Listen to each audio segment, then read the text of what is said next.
What does thou shalt not kill mean? Does it mean you can kill animals? What happens to you if you consume meat? Is killing a cow the greatest sin? Did Jesus consume meat? Did Jesus encourage to kill animals? Watch this video till the end if you want to get answers to all these questions. Hey everyone, welcome back to this channel. In today's video, we are diving into a fascinating topic, the biblical commandment, thou shalt not kill.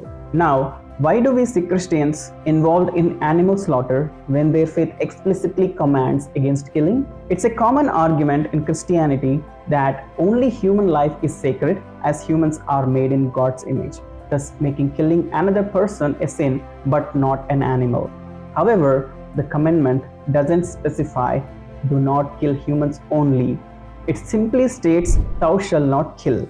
Someone might simply argue that Jesus was only referring to human beings, but that's only their interpretation and not a fact. And people simply bend the commandment for their own convenience. The commandment is clear, thou shalt not kill. Also, someone might say that killing animals is necessary for food, but is it really? We have plenty of options like grains, vegetables, fruits and milk. We don't need meat to survive. Humans can thrive on vegetarian food. Unlike beasts like tigers who need meat, our natural diet doesn't have to include animal flesh. And these beasts do not come to us to eat our fruits and vegetables. So how can one justify animal killing as anything but a sin? Now consider the cow, an animal that provides us with milk, which essentially makes her like a mother to us. How can we then support the act of killing such an animal? It's like taking everything she has to offer, every last drop of her milk, and then when she is no longer useful, we cut her throat by taking her to the slaughterhouse. Is that humane? Do we do the same thing to our mother?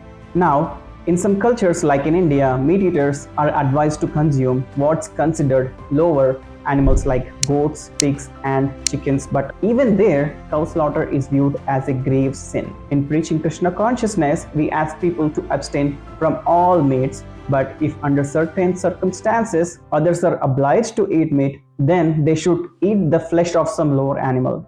Don't kill cows, it is the greatest sin. And as long as a man is sinful, he cannot understand God. The human being's main business is to understand God and to love Him. But if you remain sinful, you will never be able to understand God, what to speak of loving Him. Jesus Himself said, thou shalt not kill. Why do we then bend this commandment for our own convenience? Sure, Jesus might have allowed the sacrifice of Paschal lamb and might have consumed meat himself, but He never ran a slaughterhouse. The context back then was survival. Unlike today's mass meat production, which is often just used for culinary pleasure, it's crucial to reflect maintaining slaughterhouses is not just inhumane, it goes against the very fabric of compassionate human society.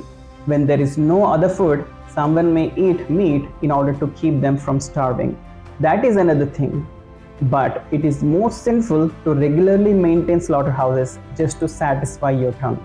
In the Krishna consciousness movement, the philosophy is simple: no killing of animals. We embrace what Krishna offered in Bhagavad Gita. Patram pushpam phalam toyam yome bhakta prayachati, suggesting that offerings like vegetables, fruits, milk and grains should be made in devotion. These are what we consume, remnants of what's been offered to God. Think about this. Trees give us so many different fruits and they do it without getting killed. It's amazing. Sure, in nature, one living being is often food for another, but that doesn't mean it's okay to kill something as precious as mother for food. Think about cows. They are so innocent and give us milk, just like a mother nourishes her child. But what do we do in return? We take their milk and then we send them to the slaughterhouses. That is just wrong. You might argue that because animals are considered a lower species of life, they don't possess souls like humans do, giving us the green light to cut them up and use them for food. But let's break that down, because frankly, that argument doesn't hold up under scrutiny. First off, let's think about what defines having a soul. If you look at basic life functions, eating, sleeping, mating and defending, both animals and humans do all these things. So where exactly is the difference? The Bhagavad Gita tells us Sarva Yonishu, meaning in all species of life the soul exists. Just like we all wear different clothes. You might wear a white shirt and I might wear a black shirt. Similarly, different species are like different outfits for the soul. Whether it's a cow's body or a human's body, a tiger's body or a dog's body, each body houses a soul. Here is an analogy. Imagine a father with two sons. One is a Supreme Court judge and the other is a common laborer. Despite their different roles, the father values them equally. So, what happens if the judge says, "My dear father, your other son is useless. Let me cut him up and eat him"? Sounds absurd, right? So, it is crucial to understand that there is a difference between a human life and animal life, primarily due to the levels of consciousness. But it does not give humans the right to kill the animals. Yes, humans have a highly developed consciousness, but that doesn't mean other beings like animals and even trees don't have their own forms of consciousness. Did you know that a scientist named Jagadish Chandra Bose discovered that trees and plants can actually feel pain? They do resist when being cut, although not as visibly as animals. When an animal is threatened, it resists fiercely. It cries, it makes noises, showing its will to live. Let's think about this way. If nature or God wanted us to eat animals, why do they try so hard to escape when we attempt to catch them and kill them? They run away and fight for their lives as best as they can. But look at plants and trees. They don't move when we harvest them. This seems to indicate that nature or God intended for us to eat plants, not animals. If we were meant to eat animals, wouldn't they be easier to catch? Maybe even stationary, just like plants? Cows graze peacefully in fields eating grass, while humans often consume meat that comes from large industrial slaughterhouses. Does operating complex machinery and creating these slaughterhouse facilities make us more advanced, or more importantly, does it imply that humans only have souls? That's a flawed, illogical stance. Someone might ask, so why does God create some animals who eat another animals? Is there a fault in creation? No, it is not a fault. God is very kind. If someone prefers eating meat, the belief is that God accommodates that desire by possibly giving them the body of a predator like a tiger, wolf, cat, or dog in their next life. That way, they can eat meat without any issues.